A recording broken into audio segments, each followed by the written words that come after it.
Y hay algún par de tareas muy buenas, que les puse un 8 para que no se echaran. Pero ese 8 es que pesan un 8 para calcular el promedio, pero no pueden tener más de un 7 promedio final. ¿Ah? Entonces, algunas tareas con un 8 y el resto casi todas con un 7. Sin embargo, hay dos personas o dos grupos, pues si están en sus casas, que les faltó poner, o yo no encuentro por lo menos, la página resumen final, con el gráfico final. Hacen las regresiones en todo, pero les faltó el gráfico. Y eso es el principal motivo, que ahí uno lo puede ver visualmente, muy difícil viendo R cuadrado por R cuadrado. Así que mándenme el gráfico, no hay problema en que lo manden ahora, pero mándenmelo para poder ponerle las pruebas, las notas respectivas. ¿Ya? Así que los que se tentaron por hacer la tarea, realmente hicieron buenas cosas y quedó clarísimo, una cosa que yo creo que es lo más claro en inversiones, ustedes lo pudieron demostrar, y que es la diversificación. Eso es lo más claro que todo el mundo tiene y que todo el mundo hace cuando invierte, diversifica. Y ustedes pudieron ver que en realidad la diversificación se va ganando bastante, alrededor de 20, 30 acciones, ya ustedes empiezan a tener bastante diversificación. Y después ya la curva empieza a crecer a tasas decrecientes, y metiéndole, qué sé yo, 80, después 90 o 100, ya va a seguir avanzando, pero bastante poco. ¿Mm?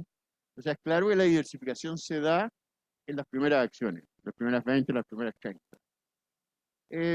Y por eso que un portafolio que da unos 80, de unos 80 acciones que ustedes trabajaron, es un portafolio que ya está bastante diversificado. ¿Mm? Y lo también que salió muy bueno es que los grupos que hicieron el riesgo específico les dio absolutamente como vimos en las ecuaciones, ¿cierto? Le dio perfectamente el riesgo específico cayendo y el R cuadrado subiendo. O sea, las dos cosas que esperábamos, pero que yo creo que es mucho mejor hacerlas que verlas y escucharlas, ¿cierto? Palparlas y darse cuenta que eso es así. Y es la regla número uno que ustedes van a ver en el mercado. Todo el mundo diversifica. Así que eso es muy bueno. Y segundo aviso es que el control, efectivamente, alguien me hizo ver que se me había corrido una celda en la pauta.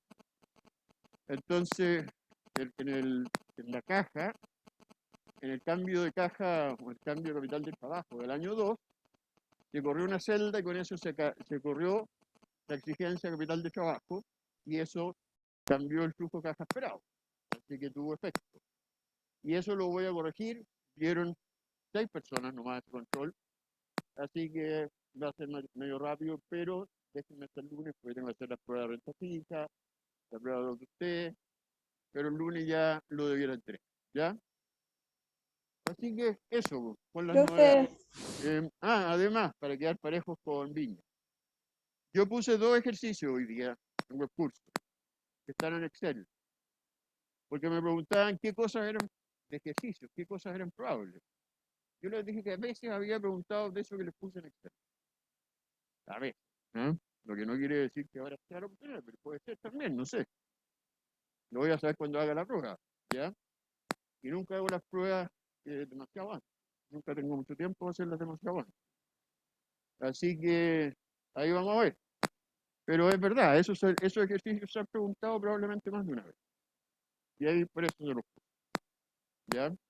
Deberían estar en hoy día, dos Excel. ¿Están ustedes? ¿Sí? Ya.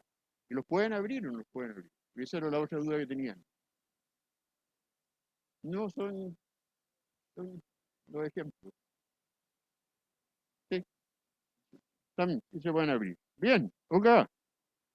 Otra última profe, una noticia buena pregunta. para hoy es que esta clase nos vamos a demorar más o menos 1 hora y 40 minutos. Por lo tanto, podemos hacer un recreo cortito como a la hora y después seguimos con los otros 40 minutos. ¿Ya? No debiera tomar más. ¿Sí? ¿Sí? ¿Pregunta? Profe, ¿me escucha? ¿Sí? ¿Cuánto pondera la tarea al final? La tarea pondera, tengo que verlo en los avisos para no equivocarme. Porque yo les dije entiendo 8%, pero si no me acuerdo, que después les dije que para incentivarlos más les subía al 10. Ya, Eso es es lo que que tengo en que avisos revisar en los no apuntes. aparece, por si nos ¿Ah? puede que en avisos no lo encontré. Así que si ahí nos puede confirmar, Era 8 en un principio. ya. Pero si alguien se acuerda que yo alguna vez dije de 8 a 10, podría tener razón, porque no sé por qué me quedé con esa duda, pero dije lo voy a ver también en los apuntes, en los mensajes. ¿Ah? Ya, Y lo que dijimos siempre fue 8. Pero lo que no sé si alguien de ustedes se acuerda, es que si alguna vez les dije que de 8 a 10. Una vez dije a 10, ya, entonces va a ser 10 porque todos se van a sacar un 7. Profe, otra Porque pregunta. son muy pocos los que entregaron la tarea. O Profe, sea, una bueno, pregunta. todos 7 menos los dos que me deben el cuadrito. Si no, ellos se sacan un 6. Así que ese cuadrito háganlo rápido porque no cuesta nada. ¿Ya? A los que me entregaron sin el cuadrito resumen. Profe, ¿me escucha? ¿Sí? Respecto a la tarea también, ¿le va a quitar como equitativamente ponderación a las dos pruebas o solamente a las dos? No equitativamente. ¿Ya? Equitativamente, sí, porque no. O sea, yo sumo las dos pruebas, sumo el control para.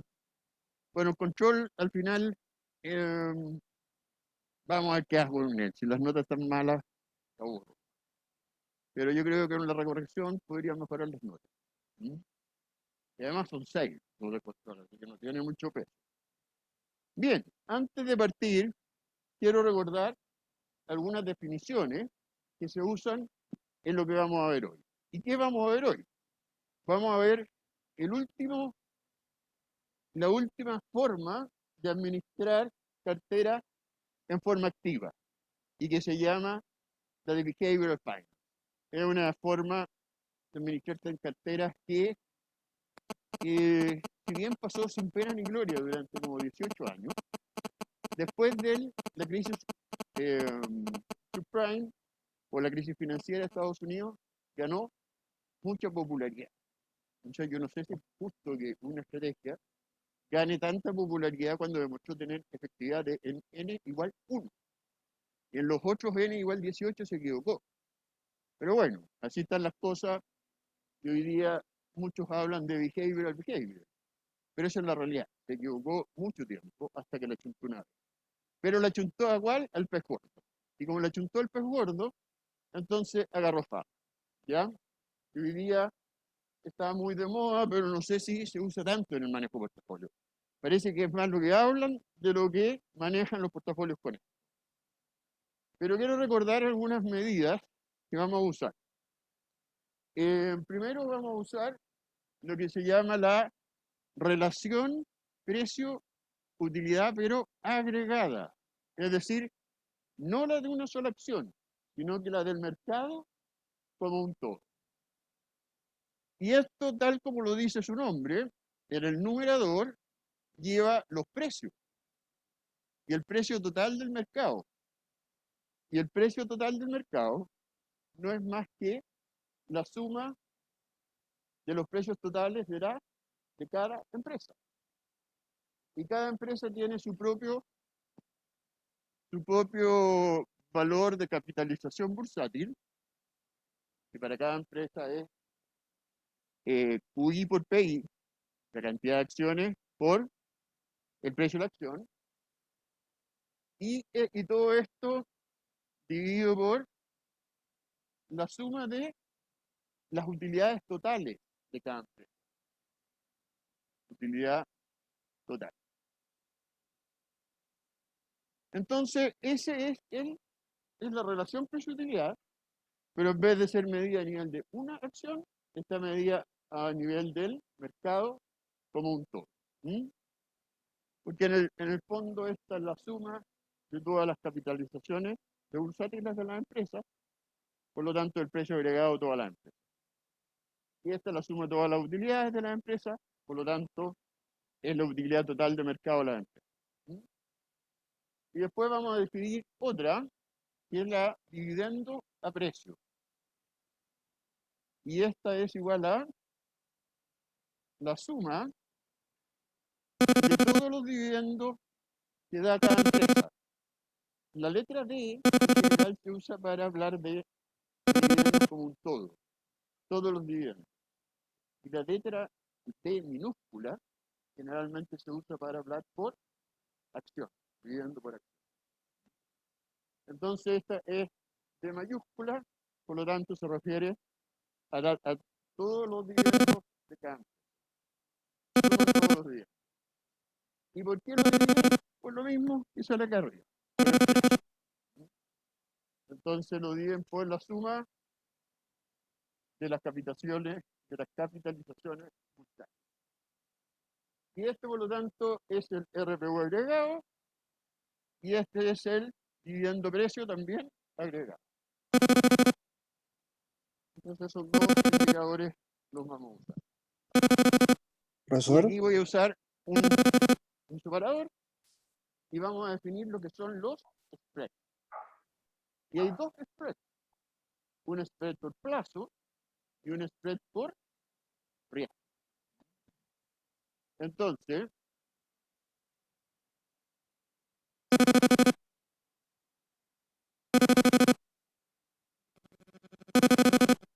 el spread por plazo es medir en base a un mismo riesgo, generalmente se usa el riesgo gobierno, un plazo, por ejemplo, 10 años, y se le resta un bono muy corto gobierno, y eso es el spread por plazo a 10 años.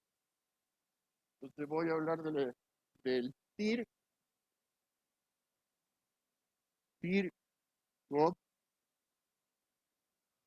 plazo XX menos el plazo o el papel más corto que hay en Estados Unidos, se llama el Treasury Bill.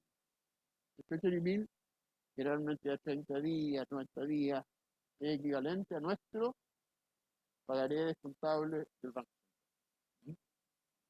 Entonces sí miden el spread por plazo. Y el spread por riesgo,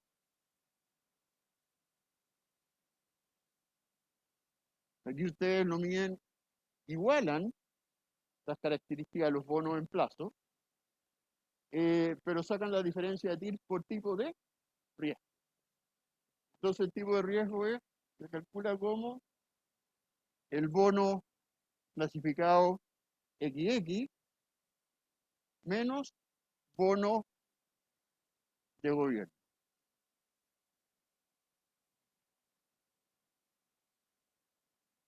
El bono de gobierno y el bono XX son los más parecidos posibles. Al menos tienen el mismo plazo.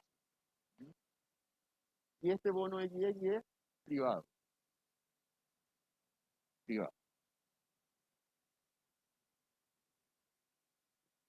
Y esas son las definiciones que necesitamos recordar para entrar en la materia.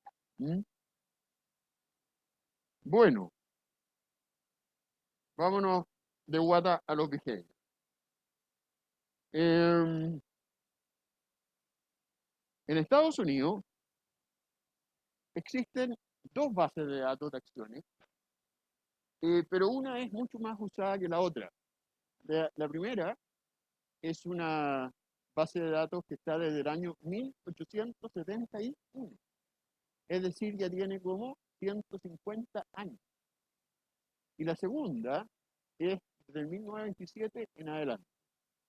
La segunda es la más conocida, porque la segunda se la encargaron a la Universidad de Chicago para que la chequeara.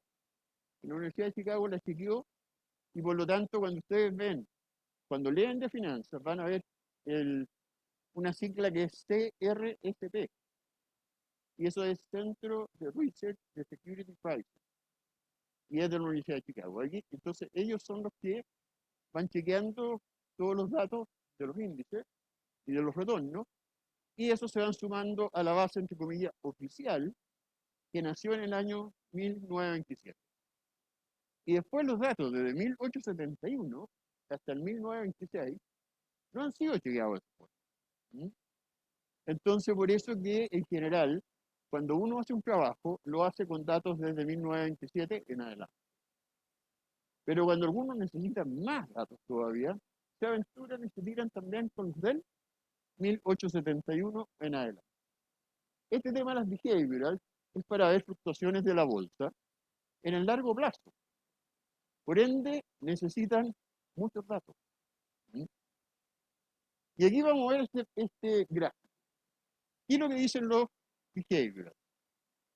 Que de alguna forma tiene que haber una relación entre las utilidades y los dividendos y las utilidades, perdón, entre el precio y las utilidades y los dividendos y las utilidades. En los dividendos, no tengo un gráfico de los dividendos ahí que muestre esto, pero sí vamos a ver otro después. Lo que se supone, teóricamente, es que las acciones, acuérdense que uno puede usar dos tipos de modelos para descontar para llegar al precio de la acción. Que uno es el típico de descuento de flujo caja total, que vimos nosotros, y otros son los modelos del tipo, el modelo de descuento de dividendos. Entonces, y todos debieran llegar obviamente al mismo resultado. Entonces, los behaviorals hicieron el siguiente ejercicio.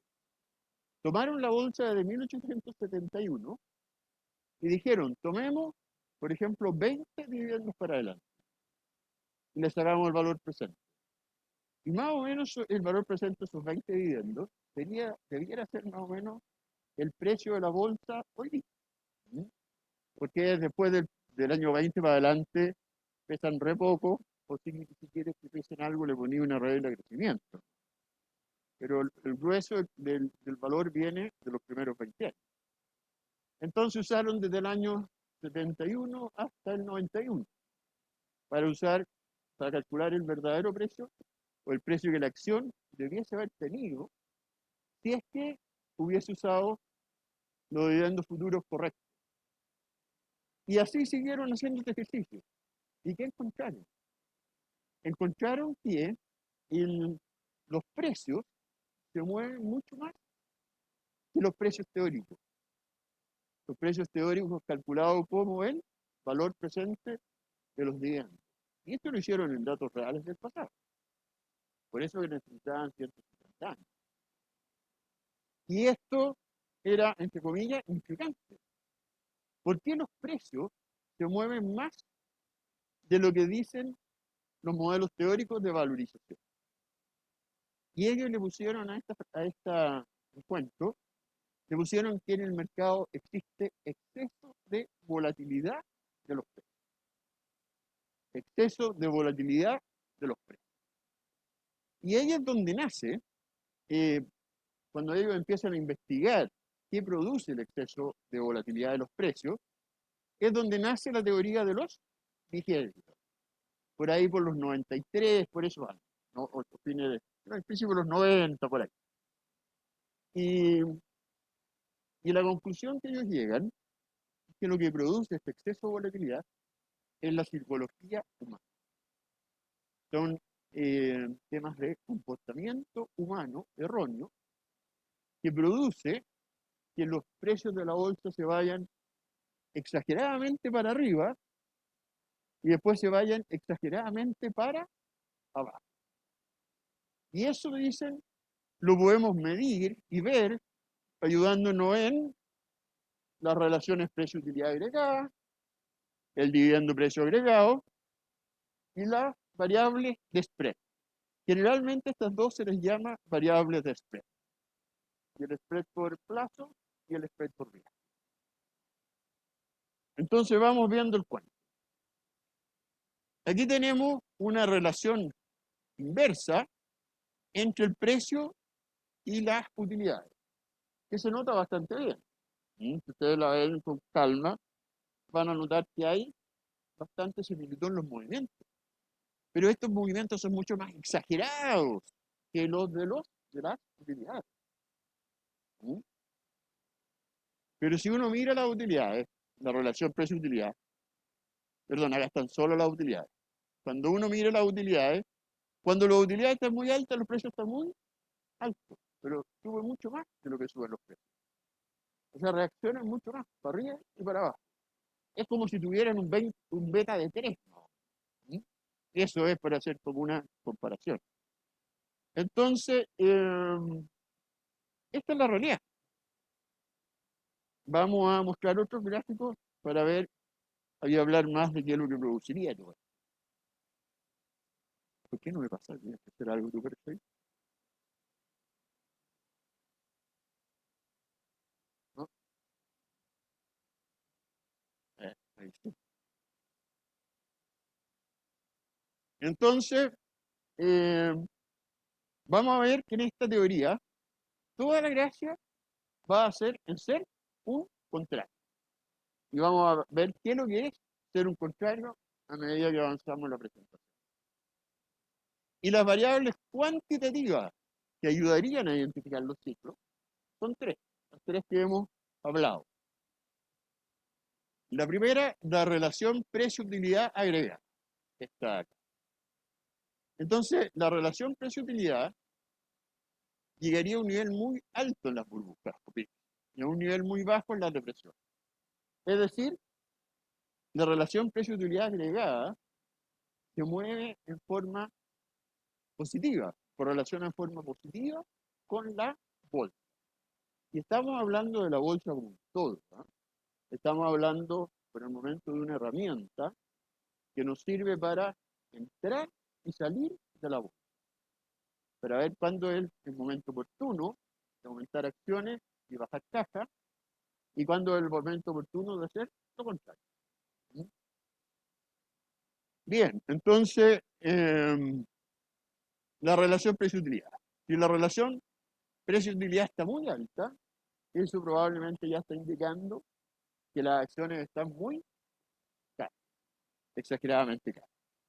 Y si la relación precio-utilidad agregada al mercado está muy baja, eso está indicando que probablemente la bolsa está baja y está bueno para entrar.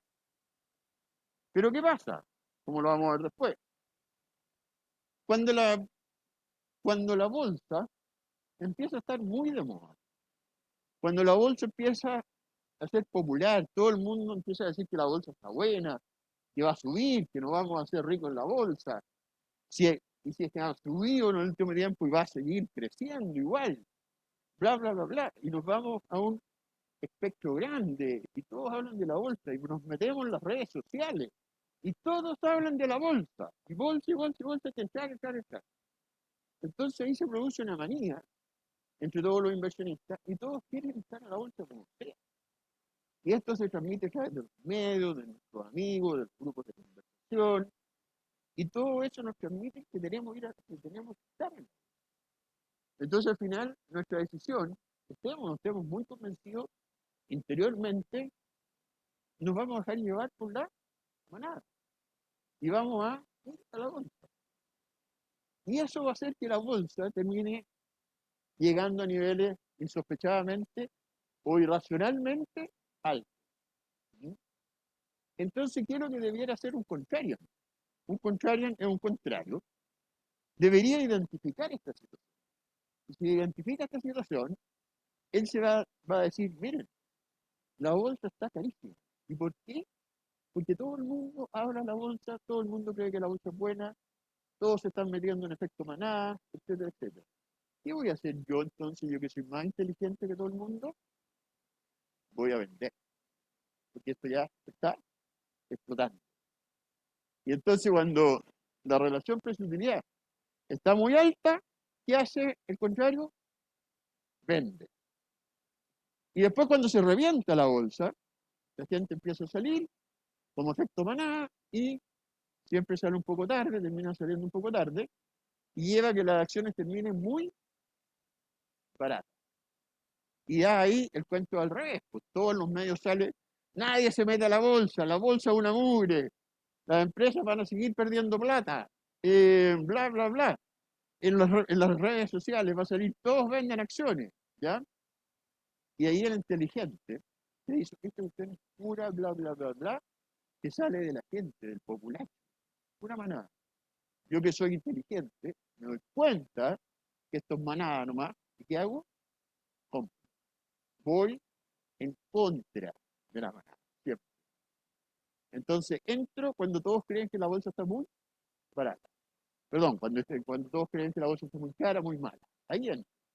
Y salgo cuando todo el mundo cree que la bolsa está muy que está barata, tiene la crítica y que va a salir subiendo. Voy contra la moda y esa es la esencia para ganar. Poder ir contra la moda. Tener las agallas para ir contra la moda. Bien.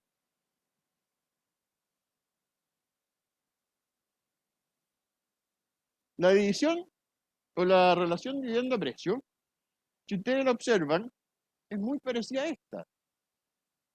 Porque tanto las utilidades como los dividendos son de alguna forma considerados una variable de valor, entre comillas, de los precios.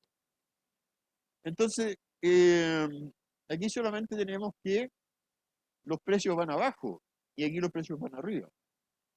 Y como los precios van abajo, no es muy difícil de sospechar que la correlación entre los dividendos precios y la bolsa va a ser negativa. ¿Mm? Y después, por último, los spreads por plazo y por riesgo. Cuando la gente se pone eufórica por la bolsa, también le pierde apetito al riesgo, porque la bolsa es lo más famoso. Y como le pierde el apetito al riesgo, también empieza a perder el apetito, empieza a ganar apetito, no perder, empieza a ganar apetito por estar en cosas más riesgosas. Se atreven más, se ponen choros, ¿cierto? Yo tomo riesgo.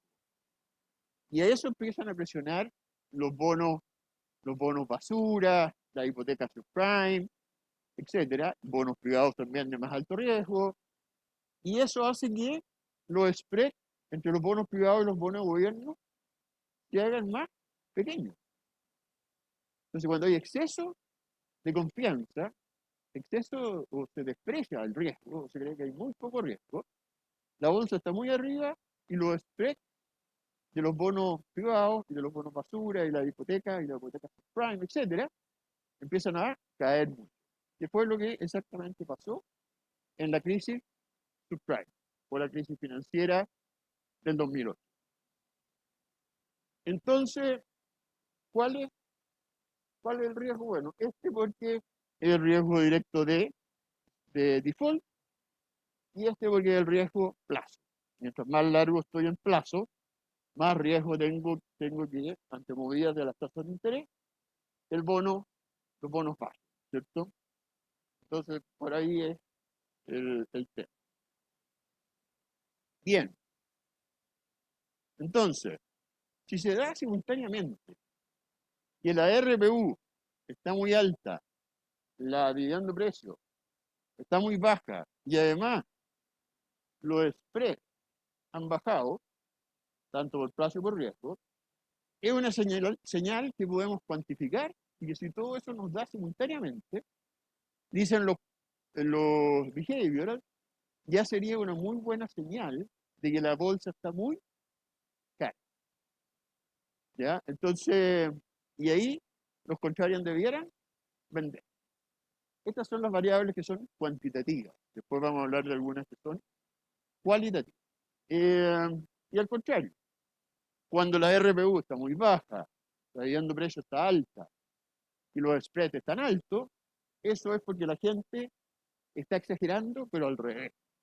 Está considerando muy mal a la bolsa, hay que invertir en lo seguro, no en lo riesgoso, los precios para arriba, y el efecto manada lleva a que la bolsa esté muy abajo. Y ahí está la oportunidad para los contrarios. Bien, entonces en términos de indicadores cuantitativos que nos pueden ayudar a invertir de acuerdo a los behaviorals, están estos. Y estos son los tradicionales. Pero también vamos a hablar un poco de algunos indicadores cualitativos.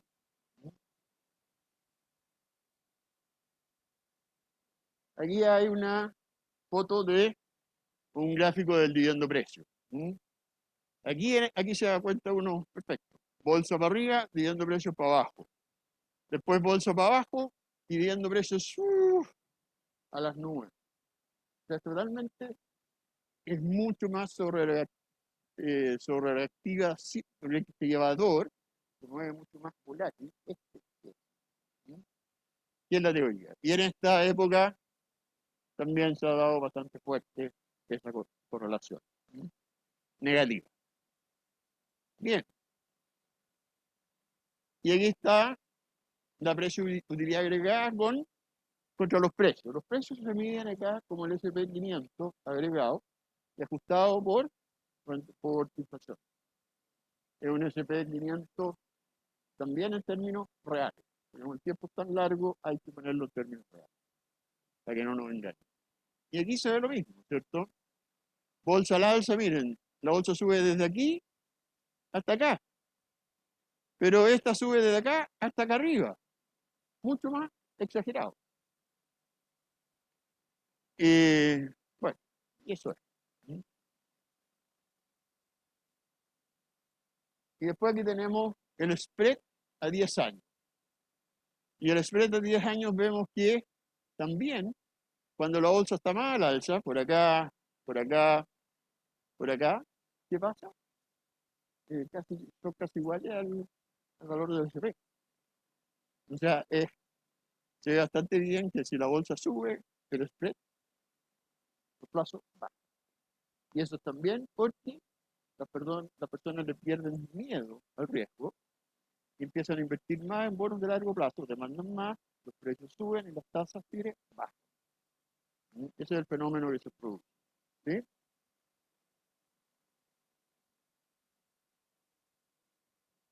Yo creo que lo que uno debiera usar es la media histórica. Eso es generalmente lo que usan.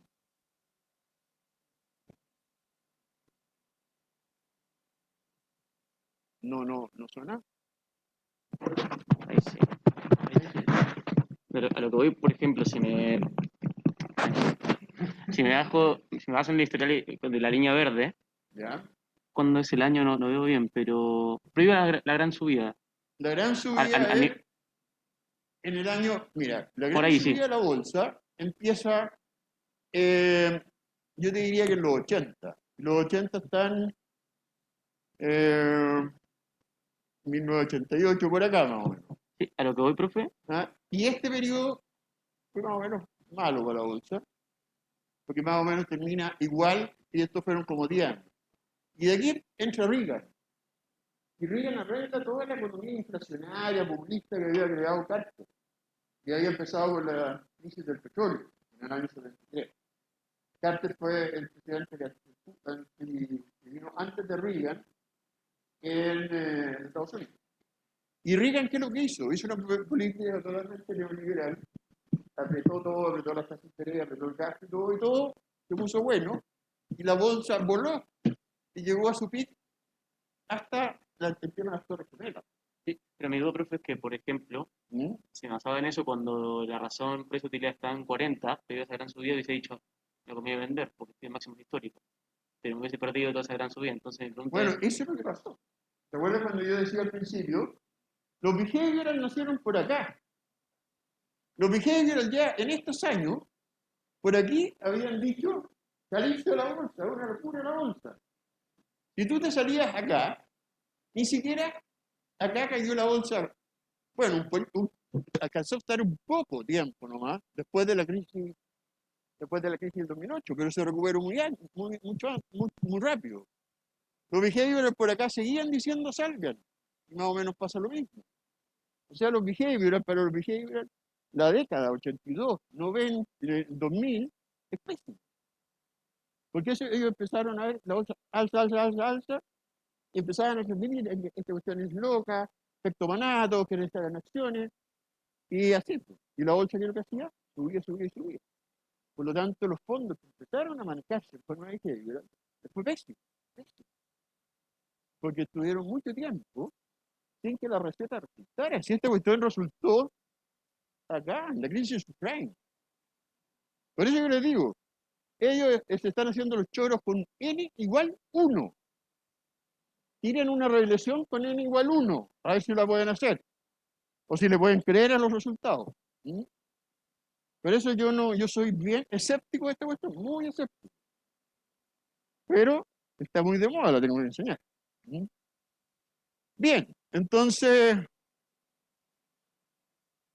acá está el spread por el mismo que estaba mostrando antes. ¿No? Hay que retrasar una una transparencia. Y aquí está un poco lo que pasa con los precios. Cuando estamos digámoslo así, muy optimistas, exageradamente optimistas, las personas empiezan a creer que las utilidades de las empresas van a crecer muy fuertemente. Pero si uno fuese racional, se daría cuenta que pueden haber tiempos buenos, que las utilidades van a crecer, pero a un ritmo más racional, no tanto como esperan todo el mundo. ¿Y por qué se ponen los precios? ¿Por la roja o por la azul? Por la roja, que es lo que persigue la gente, ¿cierto? Entonces, si la gente persigue que todo va a venir después, ¿cómo terminan los precios? Muy altos. En cambio, entonces los racionales que se den cuenta, que aquí serían los contrarios, deberían salir en esta situación. Y por acá, lo contrario. Cuando la bolsa ya empieza a ser considerada que está muy mala y la gente está muy pesimista, la gente extrapola o hace un forecast de precio, proyecta los flujos de caja en forma muy pesimista, con la línea roja. Y en cambio, racionalmente uno debiera decir, está bien, estas acciones van a estar más o menos planas en flujo de caja en el futuro. Pero se produce el mismo fenómeno. El precio las valoriza por estos flujos, por los rojos, no por los azules.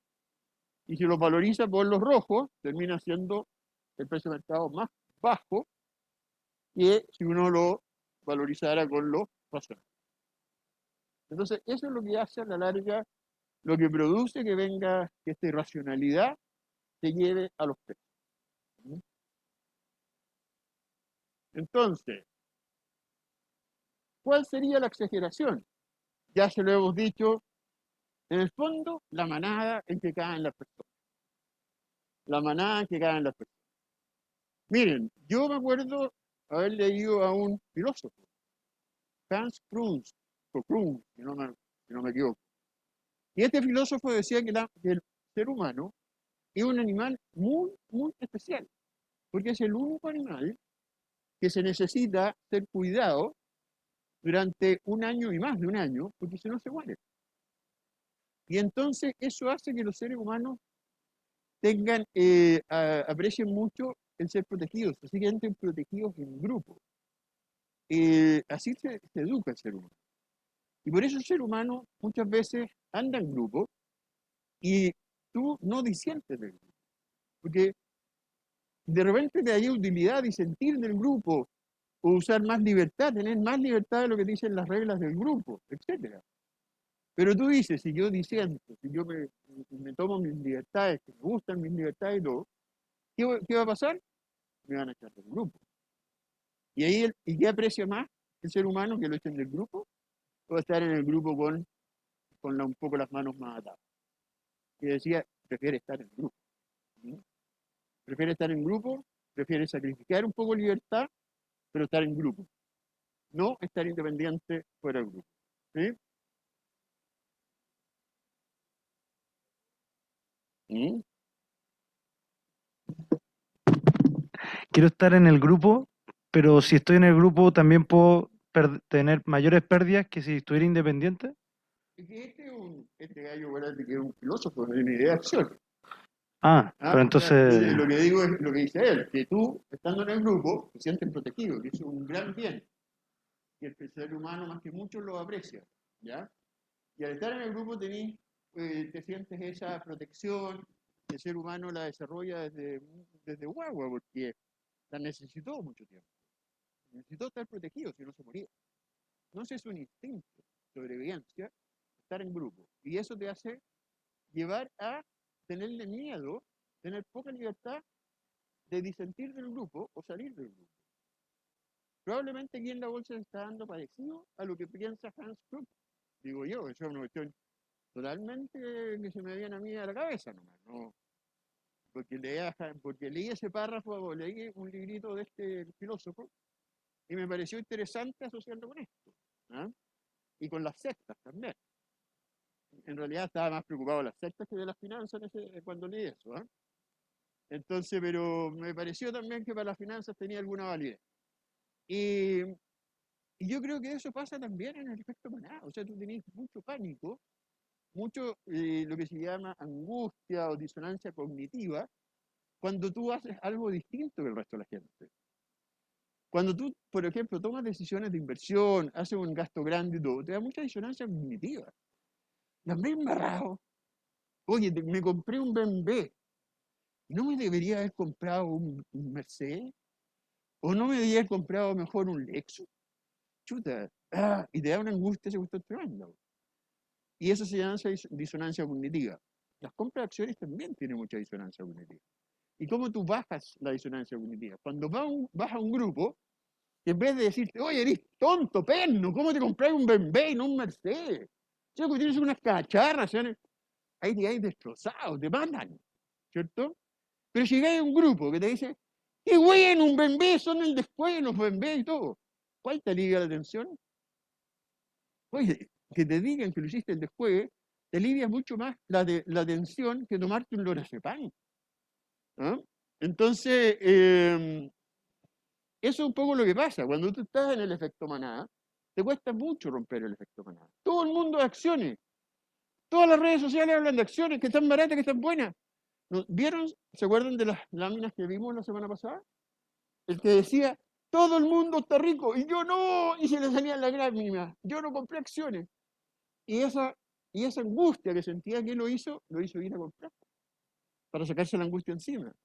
No siguió al grupo, no siguió a la manada, y en vez de sentirse y ser racional y pensar distinto, fue y pensó como el grupo, y así sintió un alivio del alma, pero sintió que se lo rompió el bolsillo. Bueno, así serían los billetes del bolsillo de la plata que perdió por haberse metido justo en el pic de la ola.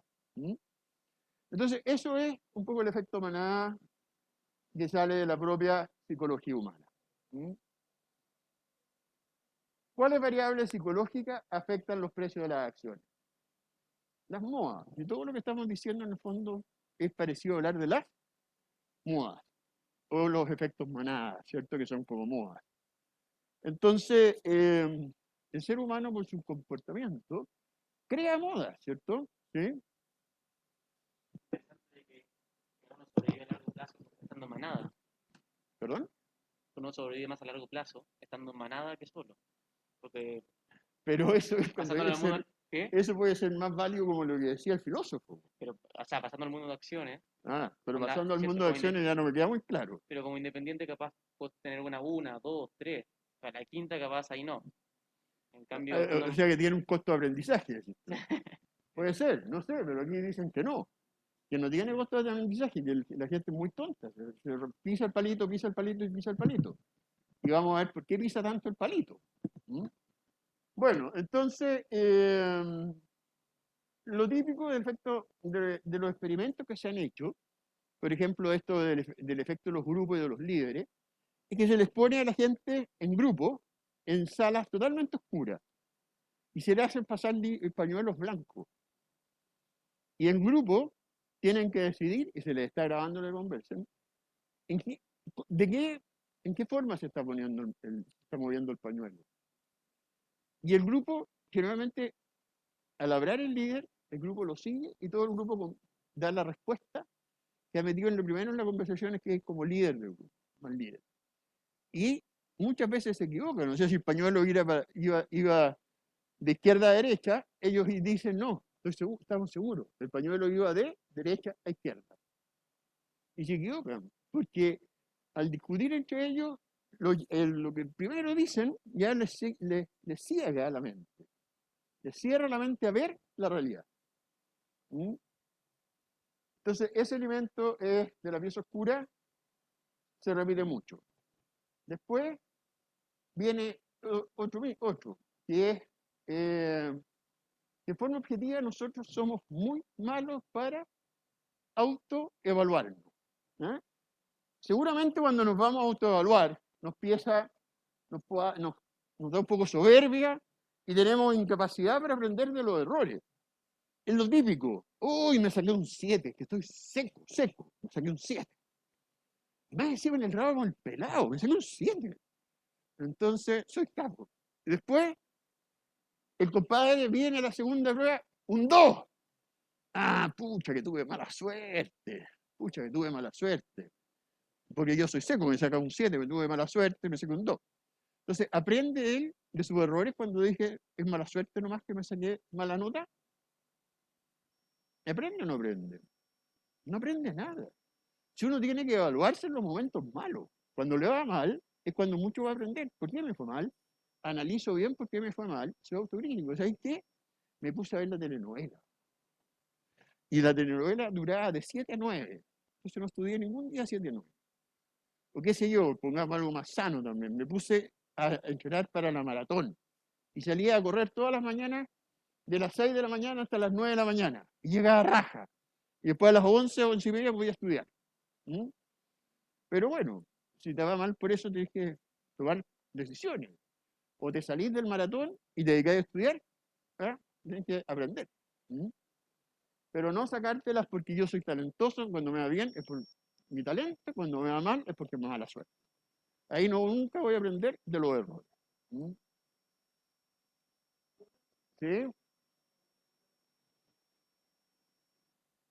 Para el caso en donde yo digo como grupo, en lo de trabajar a estar dentro de la manada, una de las recomendaciones que nos han dado en varios ramos es trabajar siempre con un ETF para poder diversificar todo el riesgo, que son lo más divertido. Y Claro. eso nos dicen a todos.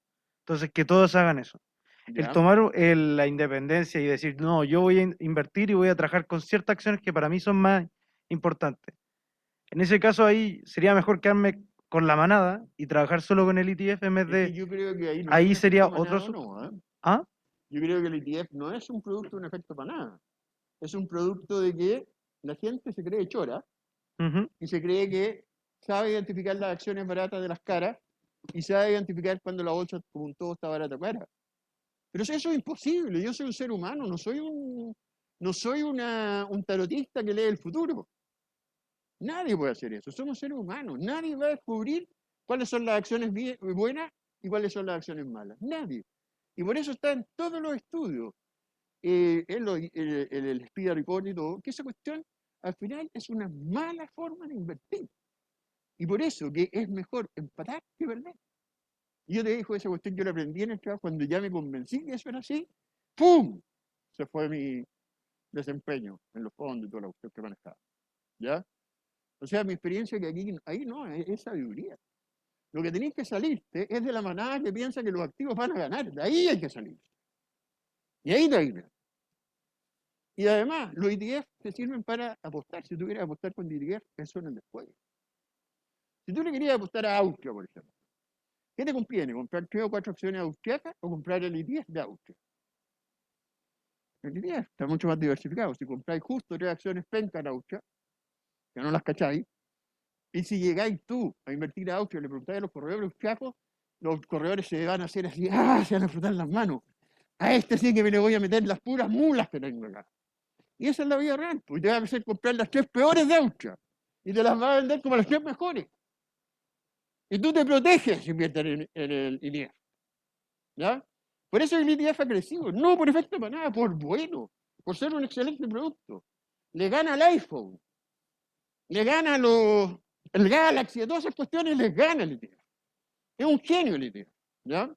Te permite realmente revolucionar la inversión. Y por eso es lo que es. Por eso es lo que es. ¿Ya? Por eso que los accionistas, los inversionistas ahora, cuando le cobran caro a las personas, se hacen los activos. Pero cuando invierten como institucionales, invierten en ETF. ¿Ah? Es ver la evolución nomás. Bien.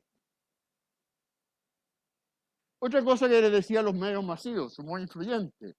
Y hoy día, por supuesto, que las redes sociales, ¿cierto? Las redes sociales hoy día no las podemos dejar afuera. Y los grupos típicos de contacto más cercanos. Uno les tiene mucha confianza a los amigos más íntimos, a los hermanos, al papá, etcétera, que puedan saber más y se queda mucho con eso. ¿Mm? Así que eso también influye mucho.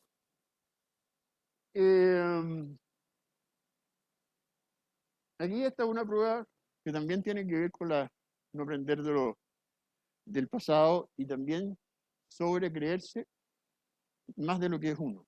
¿Ah? Entonces yo he hecho esta prueba. Imagínate, eso sí en la sala. Por ejemplo, les paso un papelito a todos los de la sala. Y en el papelito tienen que contar la siguiente pregunta. ¿Se cree usted que está en el 50% más inteligente de este grupo? ¿O se cree usted que está en el 50% menos inteligente del grupo?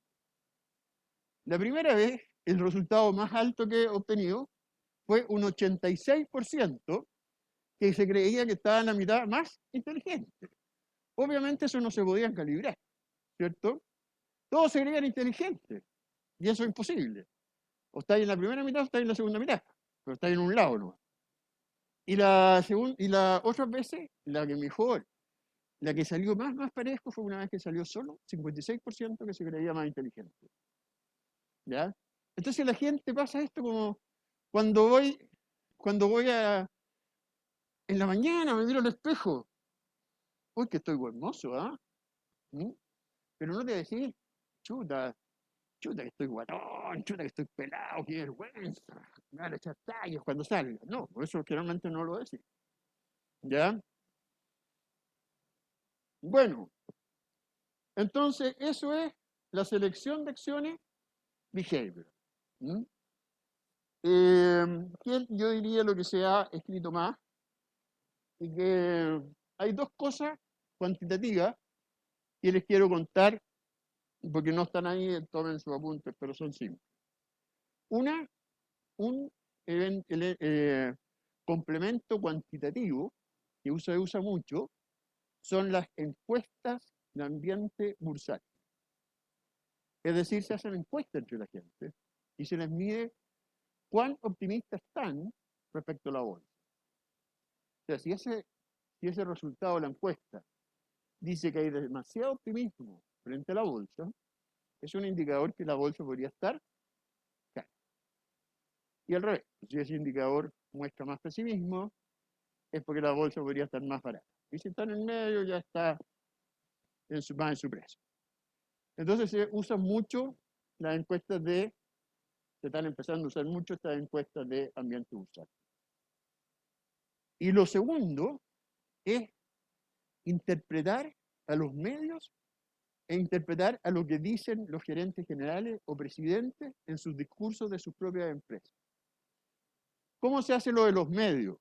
Lo de los medios, se pone un robot, creo, parece un robot o un programa, que tú le metes los diarios financieros o diarios que publican artículos financieros, y el robot te cuenta cuántas veces salen frases como la bolsa está barata, hay que entrar a la bolsa, oye, ha subido alto la bolsa, pero va a seguir subiendo. O sea, ¿cuántas veces se leen en los artículos frases que insinúan que la bolsa va a estar buena? Y también lo contrario, ¿cuántas veces dicen los artículos frases de que la bolsa va a estar mal? Entonces, dicen que cuando estos robots o lectores inteligentes cuentan más veces la palabra que la bolsa va a estar buena, muchas veces esa palabra y muy pocas veces que va a estar mala, eso es un signo que la bolsa está cara. Y viceversa. Y esto último es lo más genial de todo. Porque dicen, y esto se llama tone management o tone measurement, medida del tono. Entonces, revisan y analizan los gestos y la gesticulación y la redacción que tienen en sus discursos los gerentes generales de la empresa o los presidentes de la empresa. Y dicen ellos que este análisis de gestos y de palabras usadas delata al gerente general o al presidente. Y cuando está mintiendo y está diciendo cosas falsas del futuro de su empresa, se identifica por las palabras y por los gestos que hace. Y viceversa. Yo ahí no sé ya si esta cuestión es viaje a las estrellas o no sé. ¿Ah? Pero eso dicen, yo nunca lo he visto. ¿Ah? Y nunca he visto esta maquinita y tampoco conozco los rasgos que uno se pone cuando miente. Pero ellos dicen que lo pueden reconocer. Bien. Entonces, eso es la forma como los behavioral alocan. ¿Mm?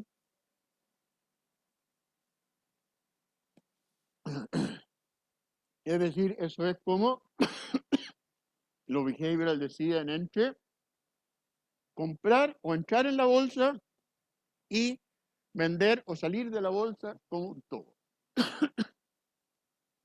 Ahora vamos a ver una forma, un ejemplo, que es uno de los papers más famosos, que ha tenido más éxito, escrito por behaviorals, de cómo se puede hacer una estrategia behavioral, pero para distinguir acciones caras de acciones baratas. ¿Mm? Y esto nos vamos a usar en un artículo, ustedes lo tienen, no es tan difícil de leer, que se llama Contrarian Investment, Extrapolation and Risk. Y los autores son Laconishop, que es el primero, Beachley el segundo, Schleifer el tercero, pero mejor LBS, ¿cierto? Simple. Entonces, ahí te digo que se recomienda leer, es fácil y simple, está en Webpush. Entonces ellos siguen con lo propio de los behaviorals, que es ser contrario. Pero ahora vamos a ver cómo podemos ser contrario dentro de las acciones, para seleccionar acciones. Y ellos empiezan a definir que las personas, la gente, al final termina calificando las acciones en dos tipos de acciones. El primer tipo de acción son las acciones que les llaman de glamour, porque son muy glamurosas. Una acción de glamour tiene todas esas cosas que nos atrae. Oye, qué linda esta empresa. O sea, todo el mundo la admira por ciertas características. Y después están las contrarias, que les llaman acciones de valor. Y quizás sea mejor palabra que valor, acciones feas. ¿Mm? Yo creo que es unpolite, como dicen los gringos, poner feas o ugly en vez de valor. Entonces por eso le ponen valor. Yo sería más directo y le pondría fea. ¿Mm? Acciones feas. Pero bueno. Entonces ellos dicen que las personas se enamoran de las acciones glamour. Las terminan admirando mucho. Y por ese enamoramiento, las acciones glamour, ¿qué es lo que termina pasando? Se ponen muy, muy caras. También, entre comillas, son acciones que empiezan a estar de moda. Y la moda las tira para arriba. Y las acciones de valor es lo contrario. Las acciones de valor son todas las acciones que el mercado mira como malas. Estas acciones son pencas, van a caer. Estas empresas van a quebrar. No te metáis con ellas. Son pésimas. ¿Ah? No te metáis con las feas. Métete solamente con las de glamour. No las de valor. Entonces hay un desprecio por las de valor y una admiración por las de glamour. Pero tenemos que llegar a algún indicador objetivo, cuantitativo, que nos permita identificar qué acciones son de valor y qué acciones son de glamour. ¿Mm? Y ese es el desafío. Entonces,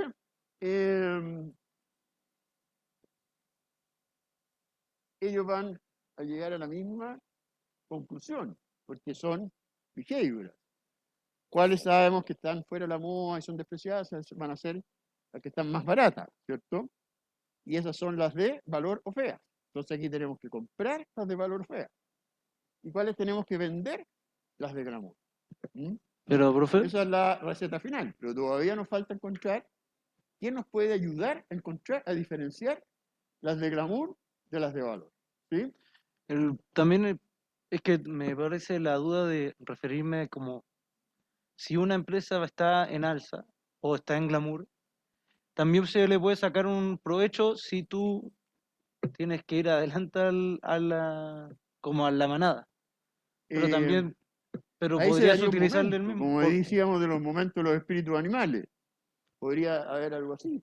Mientras una empresa sigue subiendo por Ujú. temas que no entendemos bien, esa empresa está subiendo por espíritus animales, digamos. ¿Ya? Entonces nosotros nos preocupamos de las empresas que sabemos el valor que tienen y por a Es dónde que van no a apuntar. sabemos qué valor tienen las empresas. Entonces, ¿cuál es el sentido de las otras que son? Es que podemos indicar, porque podemos ver qué características, hacer un análisis discriminante, se llama la estadística, y ver qué variables discriminan entre una acción de valor y un amor, para que nos ayuden a distinguirla. ¿Mm? Eso es básicamente lo que hacen estas personas. Buscan variables que discriminen entre valor y amor. Y eso es lo que dice esta siguiente frase, ¿cierto? Que dice que ellos van a probar diferentes variables.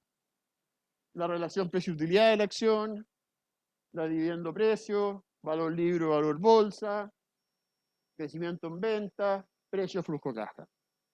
Entonces ellos dicen, alguna de estas 5 variables, o quizás una o más de estas 5 variables, nos debieran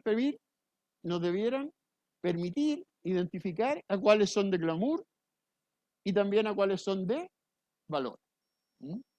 Entonces, ¿qué es lo que hacen? Las echan a competir, entre comillas. Las ponen a competir para ver cuál de ellas mejor discrimina entre valor y glamour. ¿Y qué se encuentra? Bueno, que la causa de glamour o valor y es consecuencia que los indicadores del párrafo anterior van a ser altos o baratos. ¿Mm? Entonces, ¿cómo lo vamos a hacer eso? Vamos a tratar de ver, o ellos tratan de ver, la causa-efecto. Y la causa-efecto, en el caso de la alocación de activos, es igual que en lo grande nomás. Es que hay acciones que las miramos con optimismo, las glamour, con exceso de optimismo, y otras con exceso de pesimismo, los valores. Por ende, las glamour terminan caras y las valor terminan baratas. ¿Mm? Entonces, ¿cuáles son las estrategias para comprar o diferenciar entre las dos? Las dos variables que ellos encuentran que mejor discriminan entre glamour y valor son el precio a flujo de caja. Si el precio es demasiado alto en relación al flujo de caja, el precio en el fondo está pagando demasiadas veces el flujo de caja. Y eso es porque la acción está muy de moda.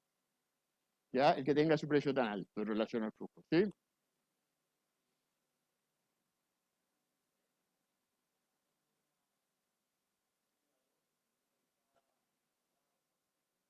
Sí.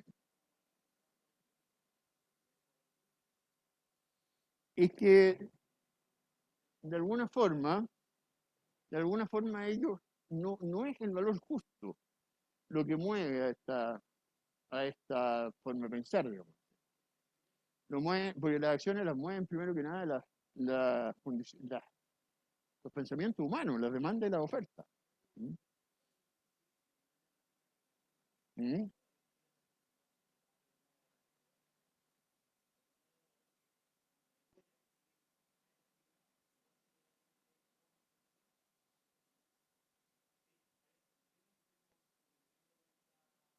¿Mm?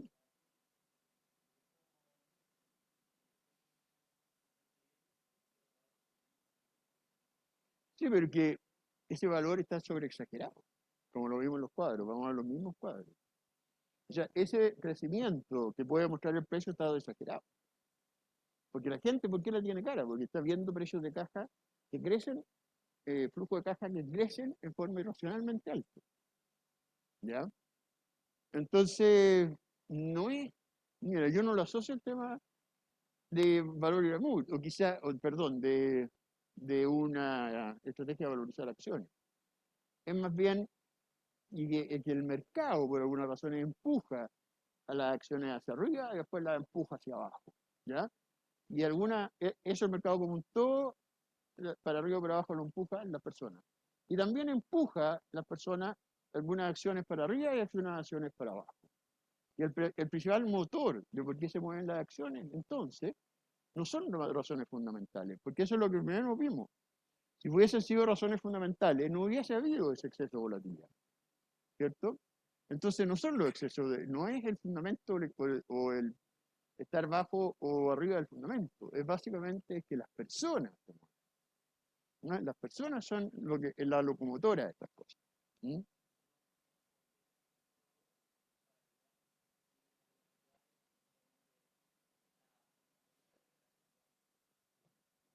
Vamos viendo qué pasa y vamos a ver un poco lo que tú dices.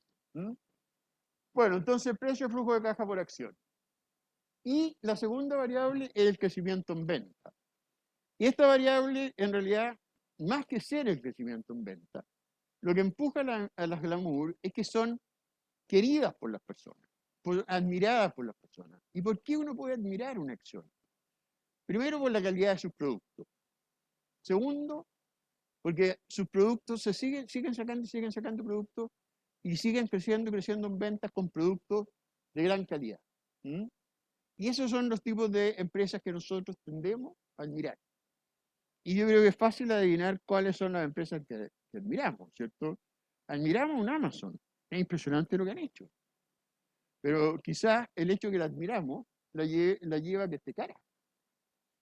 Admiramos un Apple y esa misma admiración nos puede llevar a que esté cara. Despreciamos probablemente un Macy's, que es una tienda de departamento que está media quebrada y que yo creo que hoy día todo el mundo la mira como que es penquísima. Y esa la despreciamos y probablemente la tiramos para abajo en precio. ¿Ya? Entonces, eso es en lo que el crecimiento en ventas captura, entre comillas. El hecho de que generalmente las que crecen, empresas que crecen, son empresas que tienen esas características que las hace atractivas para las personas. ¿Mm? Bien. Entonces las relaciones de glamour tienen un alto crecimiento en ventas y una alta relación precio a flujo de caja. ¿Ah? Y acuérdense que cuando el precio está inflado, si el precio va en el numerador, el indicador va a ser alto. ¿Ah? Y cuando el precio va en el numerador y el precio está caro, ese indicador va a ser bajo. ¿Ah? Entonces muchos de estos son, uno les puede decir precio flujo de caja o flujo de caja precio.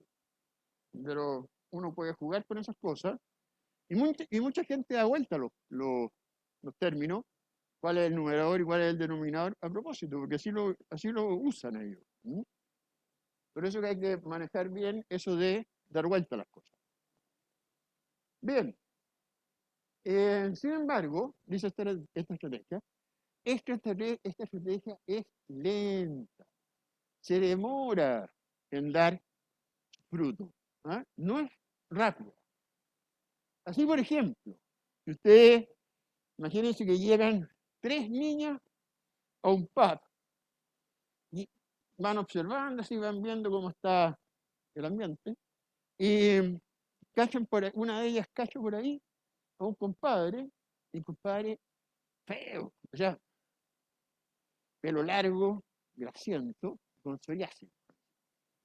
Entonces, y después, es un acné, pero que ya da vergüenza, un tremendo acné. Unos anteojos gordos, pero ella vio que detrás de los anteojos gordos, de los anteojos se insinuaban unos ojos azules, ¿ya? Después, siguiendo para abajo, a esta altura, compadre no usaba desodorante, no lo conocía lo que era el desodorante. Y más abajo, más encima era de hondo, era de hondo a pie. ¿Ah? Entonces, la niña lo cachó y lo dijo, lo voy a transformar. Esto es un mino en potencia. Un mino en potencia. O sea, lo voy a comprar barato, ahora me voy coleando en él. ¿Y qué pasa? Sale hacia un grupo, ¿y qué le van a decir los amigos? Los amigos le van a decir, oye, pero ¿cómo? Estás tonta.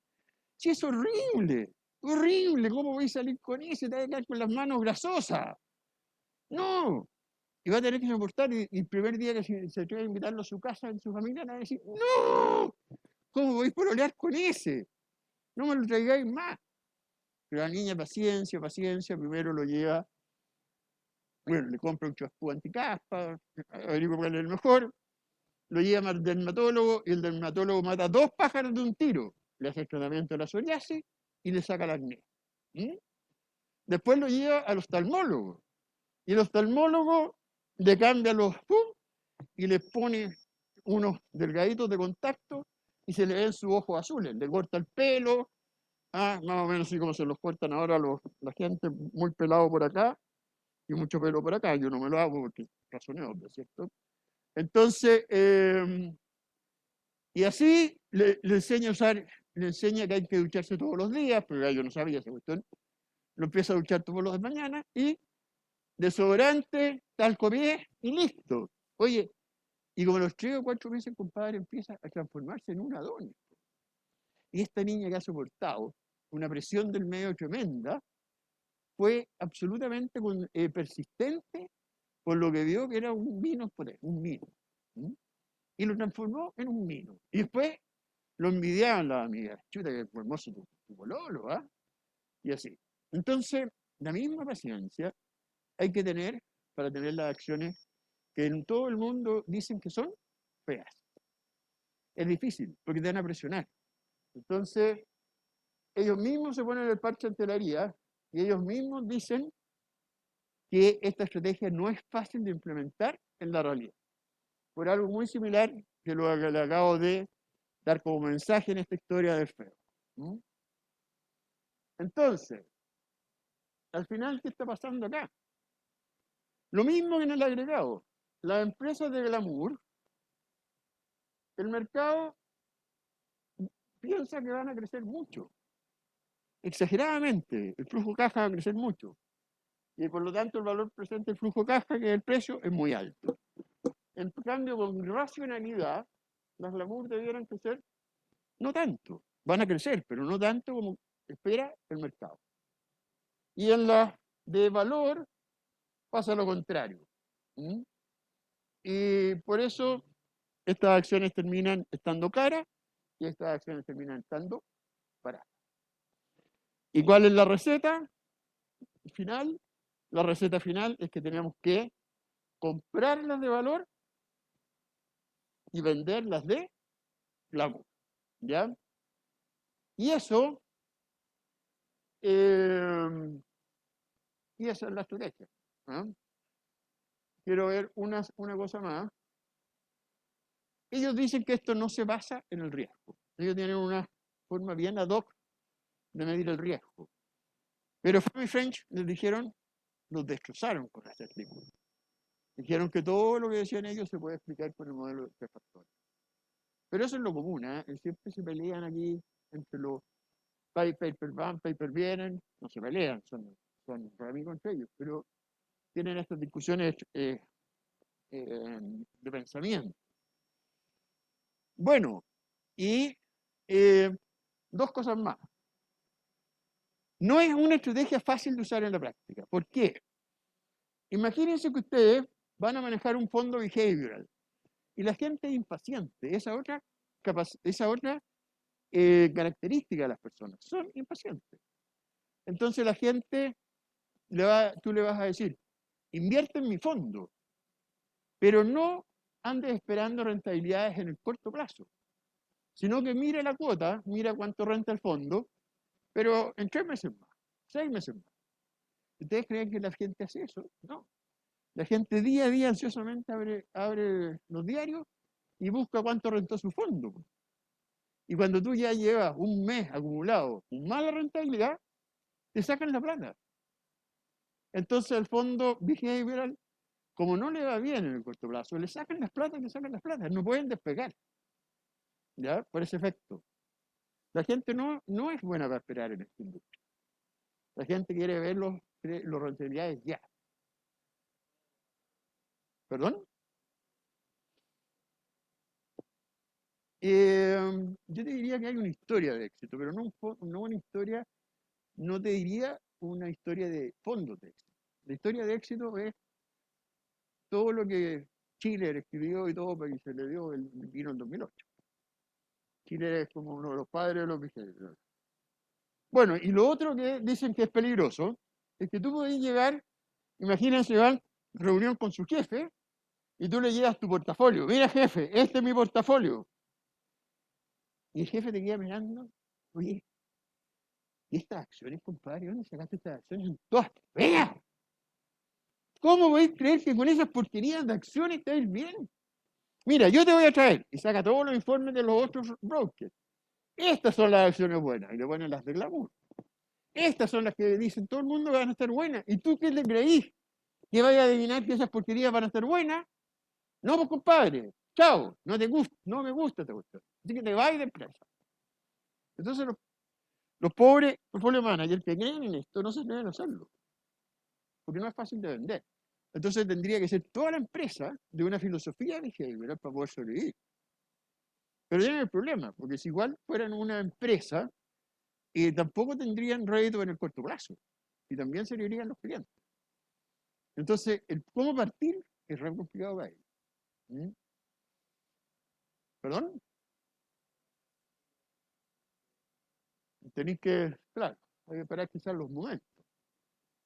Bien, estos entonces son los behavioral, y para terminar el curso, esto más o menos corto, pero vamos a ver una historia un poco mejor, más exitosa, vamos a ver a los pasivos. ¿Mm? Así que tengamos el recreo ahora. ¿Qué prefieren? ¿5 o 10 minutos? 10, ya, 10 minutos. Nos vemos en 10 minutos con la última patita del curso.